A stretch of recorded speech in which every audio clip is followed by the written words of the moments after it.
இந்த கதையை கேட்டு உண்மையிலே நான் மெய் சிலுத்து போனேங்க. நீங்களும் முழுசா கேளுங்களேன், கண்டிப்பா உங்களுக்கும் அப்படிதான் இருக்கும். ரெண்டு நண்பர் சந்திச்சுக்கிறாங்க. ஒரு நண்பர் தன்னுடைய வாழ்க்கையில் நடந்த அனுபவத்தை அந்த சந்திப்புல சொல்றாரு. நானும் என் பொண்டாட்டியும் காதலிச்சு தான் கல்யாணம் பண்ணிக்கிட்டோம். அதுக்கப்புறம் என்னவோ தெரியல, ரெண்டு பேருக்குள்ளயும் அடிக்கடிக்கு சண்டை வர ஆரம்பிச்சது. இதுக்கப்புறம் நான் அவங்க கூட வாழ மாட்டேன்னு சொல்லி என் ஒய்ஃப் என்ன பண்ணிட்டா, அவங்க அம்மா வீட்டுக்கு போயிட்டா.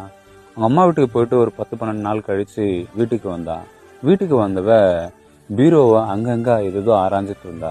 நான் எப்படி இருக்க அப்படின்னு சொல்லி கேட்டேன். அவ அப்படின்ற பதில் மட்டும் தான் கொடுத்தா.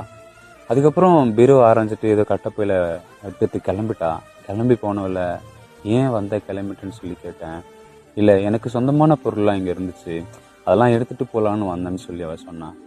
அதுக்கப்புறம் எல்லாமே எடுத்துட்டியான்னு சொல்லி நான் கேட்டேன். எடுத்துட்டேன்னு சொன்னா. உனக்கு சொந்தமான பொருள் எல்லாமே எடுத்துட்டேன்னு சொல்லிட்டு என்னை மட்டும் விட்டு போறேன்னு சொல்லி சொன்னேன். அப்படியே அவ திரும்பி பார்த்தா. எங்களுடைய 4 கண்களும் சந்திச்சுக்குச்சு. 4 கண்களுக்குள்ளேயும் கண்ணீர் அப்படியே மிதக்குச்சு. அவ ஓடி நீதான் என் உலகம், நீதான் என் உயிர், இதுதான் என் வீடு, இதுக்கப்புறம் நான் எங்கேயும் போக மாட்டேன்னு சொல்லி என்னை கட்டி பிடிச்சி அங்கங்க முத்தமிட்டான். அதுக்கப்புறம் அந்த கட்டப்பையை நான் பிரிச்சு பார்த்தேன். அந்த கட்டப்பைக்குள்ள ஒண்ணுமே இல்லை. என்னை பார்க்கன்ற அந்த காரணமும் எங்களுக்குள்ள இருந்த அந்த காதல் மட்டும் அந்த கட்டப்பைக்குள்ள ஒளிஞ்சிருந்தது. அதுக்கப்புறம் எங்களுக்குள்ள இருந்த அந்த காதல் இன்னும் அதிகமாயிடுச்சு. எப்படி இருக்குன்னு சொல்லுங்க.